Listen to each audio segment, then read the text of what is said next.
चलिए जरा अटेंडेंस बोल दीजिएगा। अब्दुल्ला, अब्दुल्ला, अब्दुल गफूर, अब्दुल्ला। अटेंडेंस ले रहा हूँ लोग, people are not paying attention. मेरे ख्याल से लॉग इन करके चले गए हैं, जब पता है बाद में लेते हैं सर क्लास। अटेंडेंस बोल सर दीजिए जरा। सर आपको आवाज अब्दुल्ला आ रही 62057। है?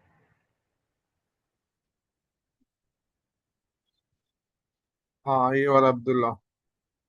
सिक्स ठीक है टू जीरो फाइव सेवन ठीक है ठीक है। आपकी मेल मुझे मिल गई है, and I have return an email too. बहरहाल उस पे बताऊंगा मैं। Ali Khalid. Okay. Present sir. Aliza Fatima. Present, sir. Anusha Tariq. Present. Asim Asif. Present. Feroz Khan. Feroz Khan. Fiza Saleem. Present, sir. Hamza Nasir. Hamza. Hina.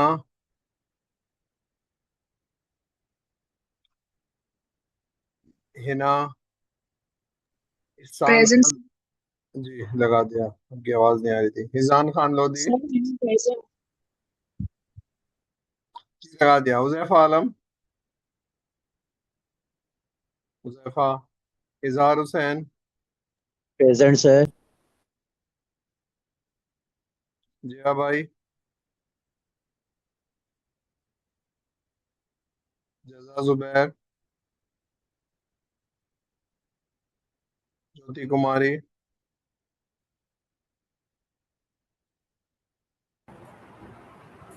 George Augustine. Present sir. Laman Ahmed. Laman. Mohammad इरहाम।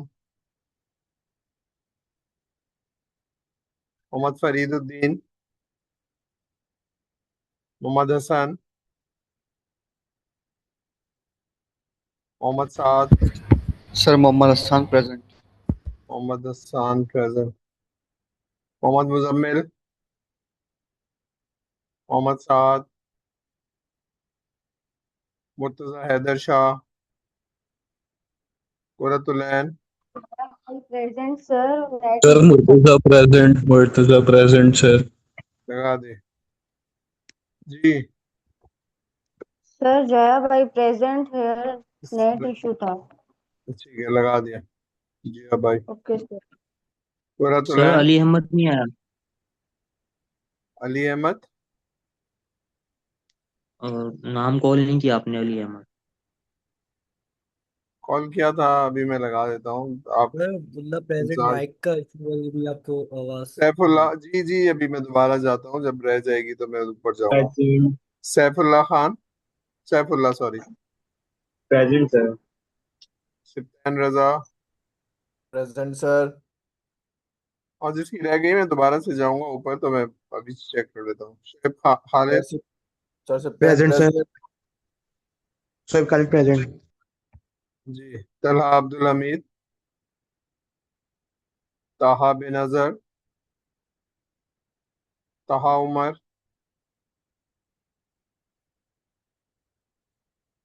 Tanisha Kumari. Present, Zainul. sir. Present, sir. Okay okay okay. अरे लगा रहा हूँ, सुन लिया ना, लगा रहा हूँ Kalman. Zainul Abideen. Present sir. Zayana Salahuddin. Present, sir. चलिए अब जिसकी रह गई वो बोल दे। Abdul Aziz. Abdul Ghafoor. Sir Abdullah. Abdullah sir Mohammad present. Saad. ये किसकी प्रेजेंट सर आवाज है? अब्दुल्ला। अली अहमद ठीक है लगा दिए लगा दिया, अब्दुल्ला लगा दिया। अली अहमद। अली अहमद क्या कह रहे हैं, कोई चैट आ रही है? सर वो प्रेजेंट। कह रहे प्रेजेंट। उनके माइक का इशू है। Ali yes Ahmad. Sir present. ठीक है, अली अहमद। और कोई? सर मोहम्मद साद। मोहम्मद साद। मोहम्मद साद हो गया, और कोई रह गया? Anybody else? Sir Mohammad Muzammil. Mohammad Muzammil. ठीक है, गादी मुजम्मिल। और कोई? Sir Subtan Raza sir Abdul present. Aziz Kamal. Class में सप्तान। सप्तान अब्दुल रजा। अजीज। कितनी दफा लगाऊंगा? लगी हुई है ना सप्तान? दिख रही है आपको? लगी हुई है। हिना की। हिना कहाँ है? हिना की लगी हुई है। और कोई? ठीक है, चलिए पढ़ाई सर शुरू कर मोहम्मद देते हसन की लग गई थी। हैं। अरे लग गई यार, आपको दिख रहा है ना? ये दिख नहीं रहा स्क्रीन? आपको दिख रही होगी शायद। नो सर, नहीं दिख सर रही। नहीं थी। नहीं दिख रही नहीं है? दिख रही। अच्छा, चलिए अभी तभी दिख जाएगी। तभी तो कंफर्म कर रहे हैं। चलिए, ओके। माय अपोलॉजी, मैंने 2 दफा पूछा तो अब दिख रही है। जी सर। हाँ, बस अब देखते जाइए। ठीक है, ठीक है, ठीक है, चलिए। सर अब्दुल अजीज की नहीं। अब्दुल अजीज। अब्दुल अजीज की नहीं लगी हुई। लग गई। लग गई। ठीक है, नहीं लगी है सर। गौर से देखो, गौर से। क्या दिख रहा है? अब्दुल अजीज दिख रही है, नहीं दिख रही है? ओके सर, ओके सर, यहीं चल रहा है सर। सही है, इसलिए पढ़ाई शुरू कर देते हैं, इसको बंद कर देता हूँ।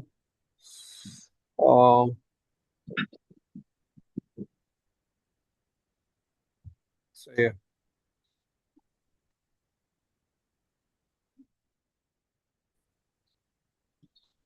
Just hold on.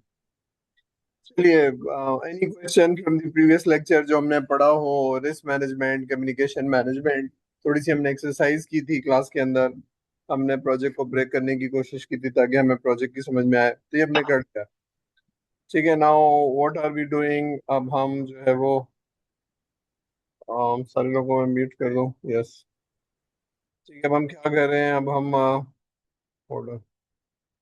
Risk management पढ़ने की कोशिश कर रहे हैं। रिस्क मैनेजमेंट से पहले मैं थोड़ा सा प्री अम्बल के, जब आप प्रोजेक्ट कर रहे हैं तो आप क्या क्या चीज़ें मैनेज करते हैं, तो उसमें से रिस्क भी है, क्वालिटी भी है। 2 लेक्चर रह गए।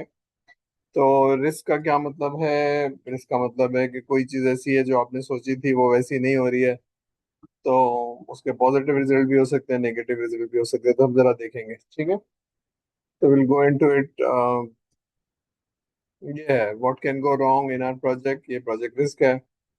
पॉजिटिव भी हो सकता है, लेकिन पॉजिटिव अगर हो रहा है तो हमें उसको ध्यान देने की जरूरत नहीं है, वो तो हो जाएगा, तो अच्छी बात होगी। ठीक है, तो अगर हो रहा है तो उसकी लाइक्लीहुड क्या है, या उसकी प्रोबेबिलिटी क्या है, कितने परसेंट चांस है वो हो सकता है, कितने परसेंट चांस नहीं है कि वो नहीं हो सकता। अगर ज्यादा है तो फिर हमें उसको टेक केयर करने की जरूरत है। और खासतौर पे उसका इम्पैक्ट अगर बहुत ज्यादा है, थोड़ा सा इम्पैक्ट है तो देखने की जरूरत नहीं है। ठीक है, तो ये दूसरी बात है। आखिरी बात ये है कि क्या हम उस पर कुछ कर सकते हैं। तो अब ये रिस्क मैनेजमेंट है सारी। ठीक है, तो इसको जरा हम देखते हैं। देखिए क्या कह रहा है प्रोजेक्ट रिस्क का। क्या मतलब है? ये प्रोजेक्ट रिस्क का मतलब है, ठीक है, कोई अनसर्टेन इवेंट हो जाए या जो आपने प्लान नहीं किया था वो हो जाए। अम, और फिर आपसे स्कोप, शेड्यूल, कॉस्ट पे फर्क पड़े। ठीक है, कोई आदमी छोड़ के चला गया तो शेड्यूल ज्यादा हो जाएगी, क्वालिटी खराब हो जाएगी। ठीक है, तो क्या होगा?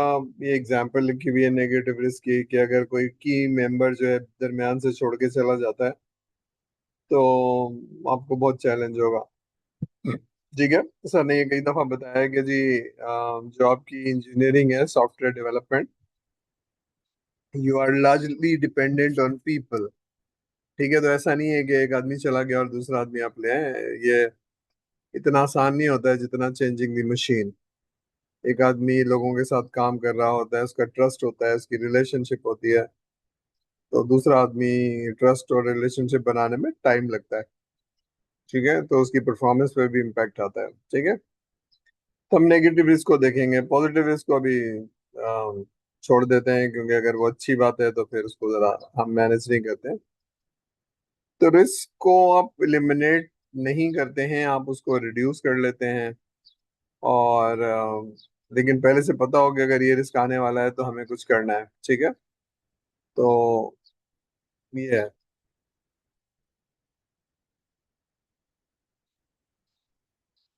ठीक है, अब ये 3 स्टेप्स हैं। पहला ये है कि आप प्रोजेक्ट को देखते हैं और बैठते हैं और पूछते हैं कि रिस्क नंबर 1 क्या है, रिस्क नंबर 2 क्या है, रिस्क नंबर 3 क्या है। और इसमें आप क्या करते हैं, इसमें आप जो पिछले प्रोजेक्ट्स हैं उसको भी देख लेते हैं। But that is not the only steps, यानी आप सिर्फ यही काम नहीं करते हैं। पिछले प्रोजेक्ट में हमारी रिक्वायरमेंट थोड़ी सी वीक थी या हमारी रिक्वायरमेंट सही नहीं थी, उसकी उसकी वजह से प्रोजेक्ट पे बहुत असर हुआ। तो इस दफा क्या करना है, तो इस दफा ये रिस्क है तो हमें ये कर लेना चाहिए। यह एक प्रोजेक्ट था जिसपे हमने नए टूल्स पे काम कर रहे थे, तो उस पे ये गलती हो गई थी हमसे और हमने ये नहीं किया था। तो ये सारी चीजें हैं जिससे आपको हिस्टोरिकल डेटा से आपको पता चल रहा है कि व्हाट आर द रिस्क। ठीक है ना।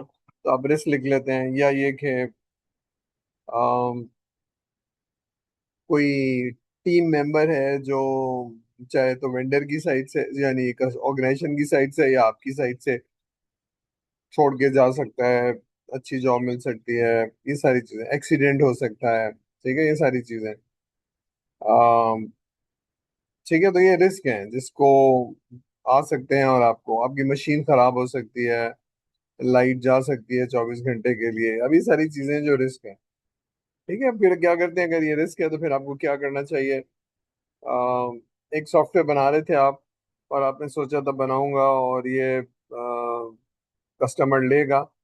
अभी आप बना रहे थे लेकिन आपके एग्जाम शुरू हो गए और आपने बनाना छोड़ दिया, और 2 महीने बाद जब आपने लॉन्च करने की कोशिश की तो पता चला सिमिलर प्रोडक्ट जो आपका दोस्त आपकी बातें सुन रहा था वो प्रोडक्ट बना के उसने डाल भी दिया। So that is again a risk. तो ये सारी चीजें डिलेड।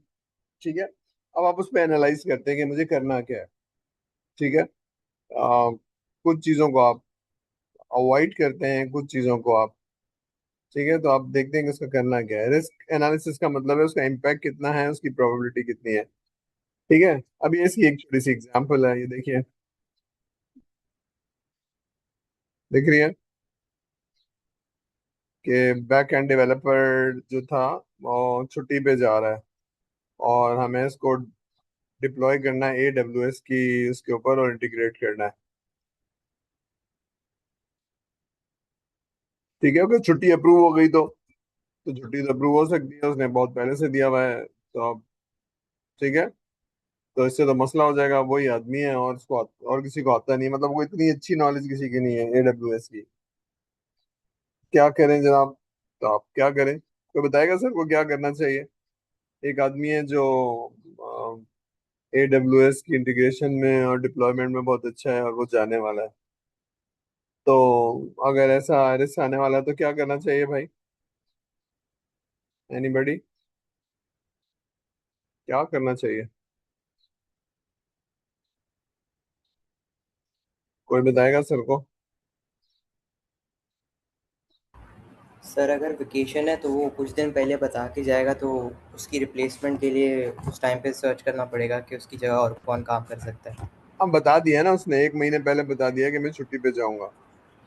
तो जब आपका सर प्रोजेक्ट आएगा तो हाँ, अब बताइए क्या करेंगे हम। सर उसकी रिप्लेसमेंट के लिए कोई देखेंगे कि उसकी जगह पे कौन काम कर सकता है। हम देखिए ये करेंगे, नॉलेज ट्रांसफर करेंगे, डॉक्यूमेंटेशन करेंगे, सब पूछेंगे ना कि ये कैसे होगा, तो उसके जूनियर को बिठाएंगे। रिप्लेसमेंट इतना आसान नहीं होता। एक आदमी की अच्छी नॉलेज है, उसको जाने देंगे 15 दिन के लिए, छुट्टी जा रहा है ना वो, तो आप या तो प्रोजेक्ट की डेट्स को आगे पीछे करेंगे, अभी करवा लो जब तक वो है, या फिर उसको आगे करो 15 दिन जब तक वो वापस ना आए, ये एक पॉसिबिलिटी है। दूसरी ये कि उसके नीचे जो जूनियर है वो सब लिख दे कि देखो ये होगा तो ये करना, ये हो तो ये करना, डॉक्यूमेंट कर ले, और बैठ के 2 घंटे की ट्रेनिंग कर ले, 4 घंटे की ट्रेनिंग कर ले, और बताया कि जी भाई जिस तारीख को करे होगे तो मैं फिर फोन पे अवेलेबल होऊंगा। अब ये सारी चीजें हैं, मतलब पॉइंट इज कि रिस्क आया, आपने उसका इम्पैक्ट देखा, इम्पैक्ट बहुत हाई है, तो फिर आपने उसके लिए कुछ किया। आई मीन मिटिगेशन का मतलब है यू आर डूइंग समथिंग। ठीक है, तो प्रोजेक्ट में ऐसे बहुत सारे इवेंट्स होंगे जिसको आप आइडेंटिफाई करते हैं। समझ में आ रही है? नंबर 1, नंबर 2, नंबर 3 समझ में यस आ सर। रही है? ठीक है, तो हम इसको जरा डिटेल में पढ़ेंगे। तो that is the concept basically. जब आप प्रोजेक्ट प्लान करते हैं तो आप देखते हैं कि पिछले प्रोजेक्ट्स क्या क्या हुआ था। अच्छा, ये कौन करेगा? अच्छा, ये तो नहीं कर सकता, तो फिर कौन सी है? अगर प्रोजेक्ट प्लान कर रहे हैं, रिसोर्स प्लान कर रहे हैं, तब तो ठीक है कि भाई इसकी जगह किसी और को रख लो। अभी तो ये मिडिल है ना, ये आदमी प्रोजेक्ट चल रहा है 4 महीने से और ये आदमी छुट्टी पे जाएगा जनाब। ठीक है, रमजान में गाँव, वो सॉरी ईद की छुट्टियों में गाँव में जाता है, और छुट्टी तो उसने 1 महीने से पहले से अप्लाई की हुई है, तो अप्रूव तो हो गई है। ठीक है, तो but that is an high impact. ठीक है, तो पहला काम क्या करेंगे? अभी ये मैं 1 2 3 पढ़ा रहा हूँ आपको। पहला क्या काम करेंगे जनाब? ये करेंगे कौन कौन से प्रॉब्लम हो सकते हैं। अच्छा, ये छोटे प्रोजेक्ट्स पे नहीं हो रहा है कि बहुत बड़े प्रोजेक्ट्स पे हम देखे जा रहे हैं कि भाई क्या हो सकता है। ठीक है, अगर मैं गवर्नमेंट ऑफ पाकिस्तान से प्रोजेक्ट कर रहा हूँ तो मैं देखता हूँ कि व्हाट आर द रिस्क जनाब। जो रिक्वायरमेंट देने वाले हैं वो लोग चेंज तो नहीं हो जाएंगे, ये एक बहुत बड़ा रिस्क है। या गवर्नमेंट का फंड तो नहीं बंद हो जाएगा, हम दरमियान में होंगे, या ये तो नहीं हो जाएगा। अभी सारे रिस्क हैं। ठीक है ना, तो अगर गवर्नमेंट के प्रोजेक्ट करने हैं तो आपको, या जैसे अभी जिसको कहते हैं जंग हो गई, तो जंग कैन नॉट बी प्रिडिक्टेड। ठीक है, तो वो तो फोर्स मेजूर है कि भाई तूफान आ गया, जलजिला आ गया, इसके लिए कुछ भी, दिस इज नॉट रिस्क। ये तो जो कहते हैं ना, इसको क्या कहते हैं, नेचुरल डिजास्टर, तो इसके लिए कोई प्लानिंग नहीं होती। लेकिन प्लानिंग होती है जो आपके हाथ में होती है, कंट्रोल होती है। ये तो नेचुरल डिजास्टर आपके हाथ में नहीं है। ठीक है, तो अब आप देखेंगे कौन कौन से आ सकते हैं, तो फिर आप क्या करेंगे? या तो मॉनिटर करेंगे, सॉरी इसको अवॉइड करेंगे कि आए ना, या कंट्रोल करेंगे। ठीक है, तो फॉर एग्जाम्पल एक आदमी है जो की प्लेयर है और वो दुबई में उसको नौकरी मिल गई है, वो जा रहा है, तो मैं कह रहा हूँ ठहर जाओ 3 महीने, अवॉइड करने की कोशिश कर रहा हूँ। 3 महीने ठहर जाओ, मैं तुम्हारी सैलरी बढ़ा देता हूँ, फिर चले जाना। कहता ठीक है सर, मैंने उनको बता दिया मैं चौथे महीने आऊंगा। ठीक है, तो अवॉइड कर दिया, मतलब उसको मैंने, कंट्रोल का मतलब है फिर आप उनको इम्पैक्ट को मिनिमाइज करने की कोशिश करते हैं। ठीक है, तो ये करने के लिए आपको क्लियर अंडरस्टैंडिंग होनी चाहिए। टेक्नोलॉजी का तो कोई रिस्क नहीं है, लोगों का कोई रिस्क तो नहीं है, एनवायरनमेंट का कोई रिस्क तो नहीं है। अब ये सारी चीजें हैं। तो जब आप प्रोजेक्ट को प्लान करते हैं तो इन चीज़ों को पूछते हैं कि भाई देखो, ये जो टीम है मेरे पास, इसमें स्किल सेट का मसला तो नहीं है, इसमें कोई डिमोटिवेशन तो नहीं है हमारी टीम में, टेक्नोलॉजी रिक्वायरमेंट, बिजनेस डोमेन, ये सब पता है ना, मतलब these are the things that we need to identify. ठीक है, तो अब ये पॉसिबल क्वेश्चंस हैं। जब आप एज ए प्रोजेक्ट मैनेजर बैठेंगे तो आप ये सवाल कर रहे होंगे, क्या कर रहे होंगे जनाब, सारे कस्टमर कमिटेड हैं या वो कह रहा है कि देख लेंगे, हो जाएगा इंशाल्लाह, वक्त निकाल लेंगे? तो ये कमिटमेंट नहीं है। सारे लोगों का कमिटमेंट चाहिए कि आप बैठेंगे इस प्रोजेक्ट। ठीक है, सॉफ्टवेयर के अंदर एक बहुत बड़ी जो परेशानी है, लोग वक्त नहीं देते हैं। सर मैं अभी तो बहुत बिजी हूँ सर, 2 दिन बिजी हूँ या हफ्ता भर बिजी हूँ, ये एक बड़ा चैलेंज होता है सॉफ्टवेयर के प्रोजेक्ट पे। तो उसका अवेलेबल होना और कमिट करना कि हाँ सर मैं सारी चीजें छोड़ के आ जाऊंगा। ठीक है, तो ये बहुत जरूरी है।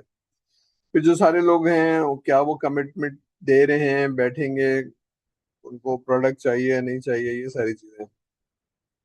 फिर ये एक इम्पोर्टेंट बात है, नंबर 3। ठीक है ना, हमने पढ़ा था ना, यानी रिक्वायरमेंट कंप्लीट, क्लियर और करेक्ट होनी चाहिए। तो रिक्वायरमेंट फुली अंडरस्टैंडेबल है कि नहीं है, डॉक्यूमेंट हो गई है कि नहीं हो गई है।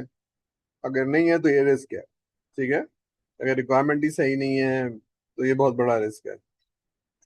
ठीक है, फिर जो बिजनेस की अंडरस्टैंडिंग है, स्कोप की या रिक्वायरमेंट की कुछ और है, टेक्नोलॉजी के लोगों की कुछ और है, तो क्या सबकी अंडरस्टैंडिंग सेम है? ठीक है, जो जो जो लोग भी इन्वॉल्व हैं, तो ये सारे सवाल आते हैं जिसकी वजह से आपको पता चलता है कि क्या है। कोई अनरियलिस्टिक एक्सपेक्टेशन तो नहीं है बजट के हिसाब से कि भाई सस्ता होगा, जल्दी मिल जाएगा, या ये फंक्शनैलिटी होगी। तो स्कोप का कोई गलत एक्सपेक्टेशन तो नहीं है, टाइम का, मनी का कोई एक्सपेक्टेशन तो गलत नहीं है। ठीक है, कोई ऐसा फीचर जो उन्होंने बताया नहीं है वो सोच रहे हैं इसमें होगा। ठीक है, तो ये सोचने वाली बात है। ठीक है, तो स्कोप क्लियरली डिफाइन हो और चेंज ना हो रहा हो। स्टेबल का मतलब है ये नहीं हो कि आप थोड़ी देर बाद आ जाए इसमें ये भी डाल दो, ये भी डाल दो, ये सारे रिस्क हैं। ठीक है। फिर आपके पास जो टीम है उसके पास डोमेन की नॉलेज, आर्किटेक्ट की नॉलेज, कोडिंग की नॉलेज, टेस्टिंग की नॉलेज, ये सारी चीजें हैं तो बस ठीक है। नहीं है तो फिर आप कहते हैं इसको ट्रेन करो या आदमी हायर करो।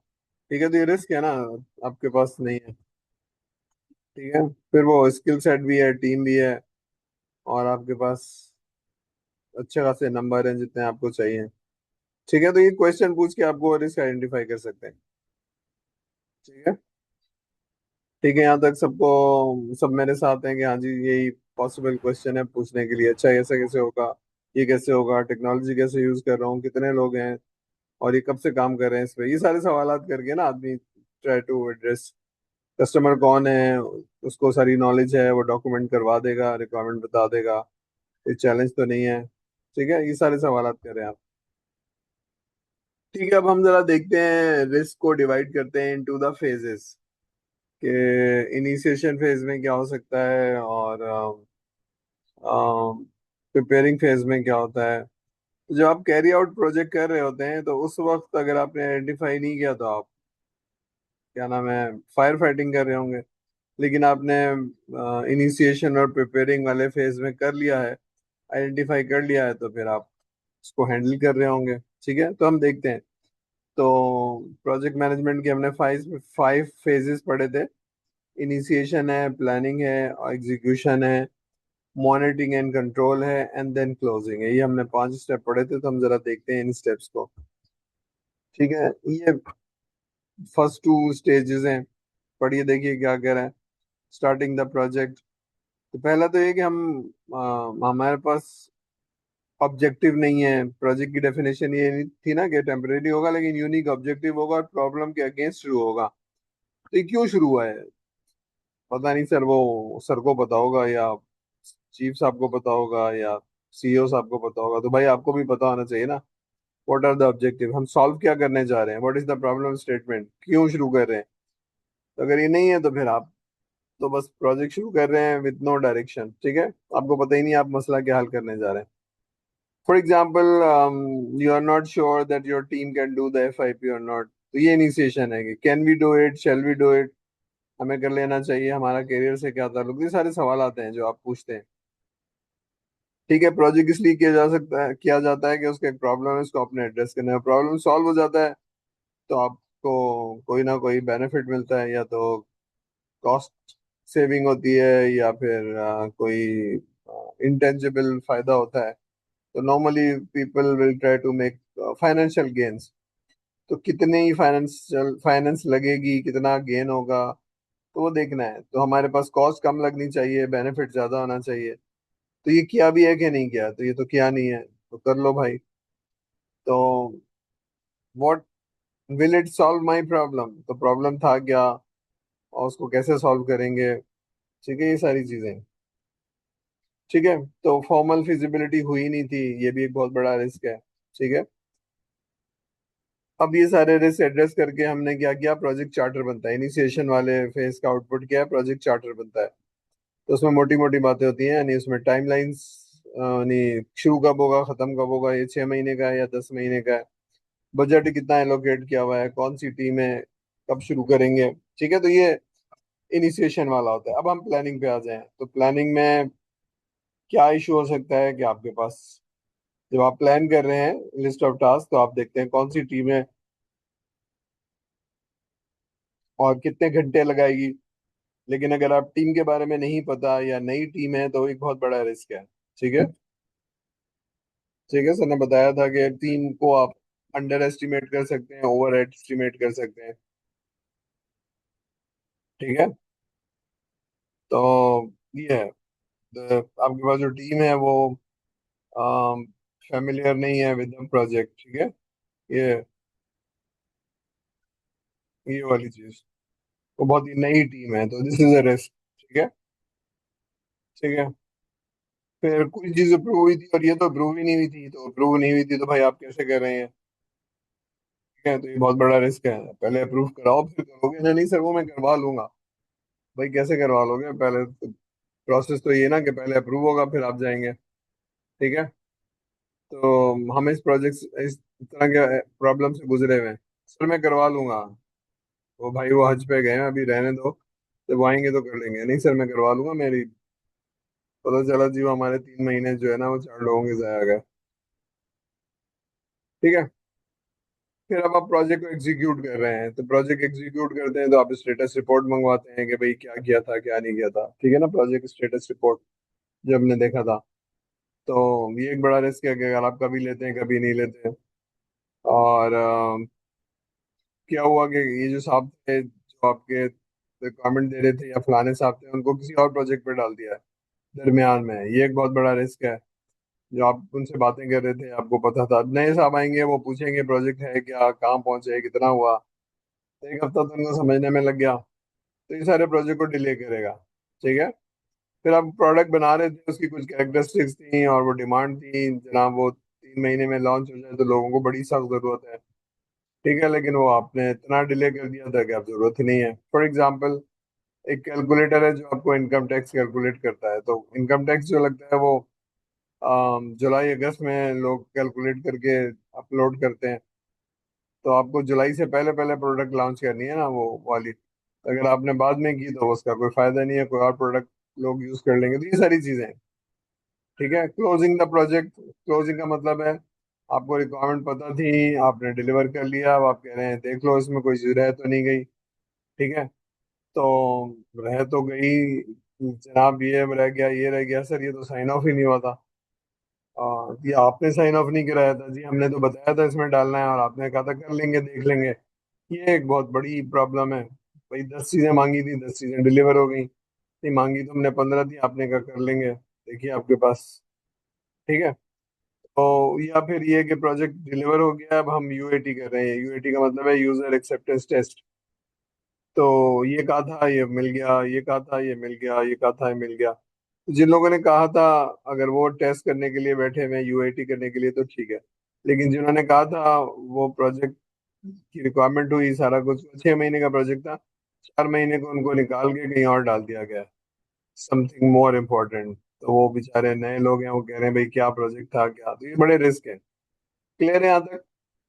ये फेजेस वाइज है। तो अगर आप पहला वाला इनिशिएशन वाला कर रहे हैं तो जाहिर सी होता है कैरी आउट वाले में वो नहीं होंगे। ठीक है। तो ये स्टेजेस के हैं। क्लियर है यहाँ तक? समझ में आ रही है बात? Yes sir. ठीक है। कोई क्वेश्चन है तो पूछ लीजिएगा। ठीक है। तो अब रिस्क आइडेंटिफाई करने के लिए 2-3 तरीके हैं। एक तो ये कि आप लोगों को बिठा लें, सीनियर लोगों को ब्रेन स्टॉर्म कर लें, जो ऊपर लिखा हुआ है ब्रेन स्टॉर्म कर लें। ठीक है। दूसरा ये कि आपके पास पुराने प्रोजेक्ट्स की हिस्ट्री होती है, check project risk number 1, number 2, number 3। ठीक है। तो आप कहते हैं टीम का रिस्क, उसमें 1, 2, 3। 1, 2, 3 का मतलब है टीम लीड्स को तो आप जाने नहीं देते हैं। प्रोग्रामर या जूनियर लेवल पे आप कहते हैं ठीक है तो टीम का रिस्क तो नहीं है, या रिक्वायरमेंट का रिस्क तो नहीं है, या टेक्नोलॉजी का रिस्क तो नहीं है, या डोमेन का रिस्क तो नहीं है। चेकलिस्ट बना लेते हैं आप। ठीक है। तो चेकलिस्ट में फिर आप देखते हैं कि ये वाला प्रोजेक्ट एरर तो नहीं है, तो आपको ढूंढना नहीं पड़ता, आपके पास हिस्ट्री होती है। आप कहते हैं इस किस्म के एरर्स आते हैं हमारे पास या इस किस्म के रिस्क है हमारे पास, तो आप वो देख लेते हैं। नंबर 3 है कि आप रूट कॉज करते हैं कि अगर ये करने जा रहे हैं तो क्या क्या पॉसिबिलिटीज हो सकती हैं। ठीक है। किसी ने फिश बोन देखी हुई है, पता है what is fish bone, root cause कैसे निकालते हैं? एनीबडी आइडिया है किसी को? फिश बोन या रूट कॉज डायग्राम देखी हुई है? देखी है या नहीं देखी है? देखी है तो नहीं देखी बताएं। नहीं सर। देखी है? ठीक है, चलिए मैं अभी थोड़ी देर में दिखा देता हूँ, लेकिन बहरहाल ये है रिस्क। ठीक है। तो ये हम क्वालिटी मैनेजमेंट में पढ़ेंगे, लेकिन let me show you the diagram ताकि आप उसको, गिव मी फ्यू मिनट्स में खोल लूँ।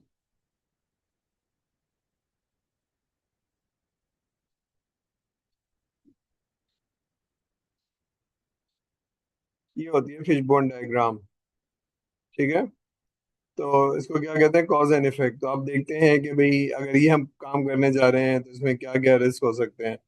ठीक है। कोई मैनेजमेंट का रिस्क है, कोई मैन पावर का रिस्क है, कोई मटेरियल का रिस्क है। ठीक है, तो ये है। तो अगर मैं सॉफ्टवेयर बनाने जा रहा हूँ तो what could be the risk, तो मेरे पास मशीन का रिस्क हो सकता है। ये मैं सॉफ्टवेयर का दिखा दूं आपको। ये है कि हम सॉफ्टवेयर बनाने जा रहे हैं, तो ठीक है, तो ये है। बस अभी इसको मैं बंद कर देता हूँ। अ,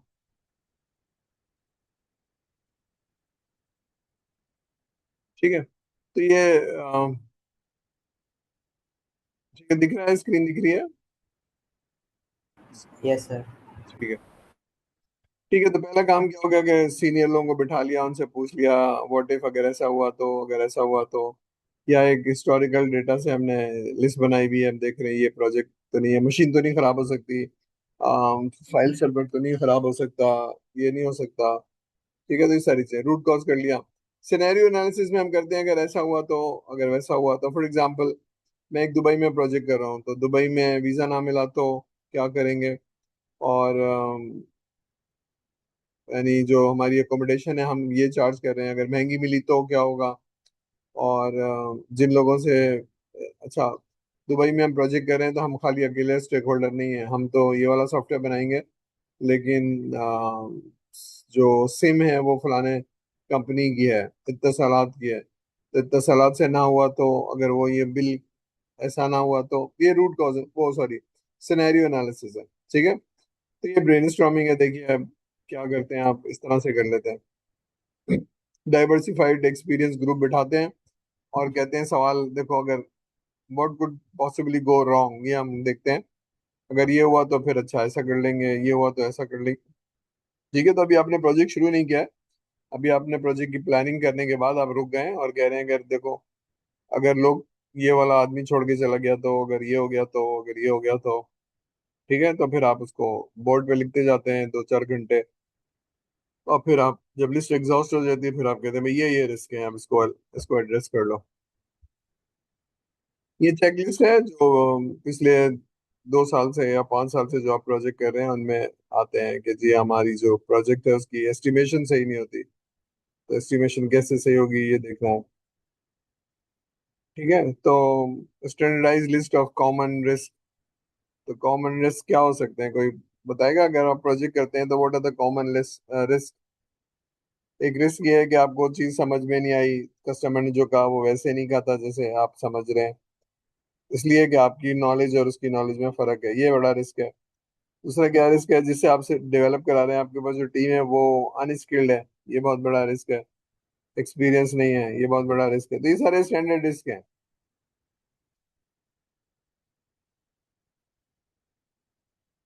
ठीक है, it is a great starting point. तो आप पिछले प्रोजेक्ट में देख लेते हैं, ये हुआ था, वो आप लिख लेते हैं। इनमें से तो कुछ नहीं हो सकता सर, ये नंबर 2 और नंबर 3 हो सकता है हमारे पास। फिर रूट कॉज आपने देख लिया, मैंने फिर डायग्राम बनाई थी एक। डायग्राम बनाते हैं, फिर आप कहते हैं अगर ये हो रहा है तो उसकी क्या वजूहत है, और उसको कैसे हैंडल किया जा सकता है। ठीक है, तो जब कॉम्प्लेक्स प्रॉब्लम होते हैं तो उसको आप रूट कॉज करते हैं। ये छोटे प्रोजेक्ट पे नहीं होता है, नॉर्मली बड़े प्रोजेक्ट पे होता है। For example, for example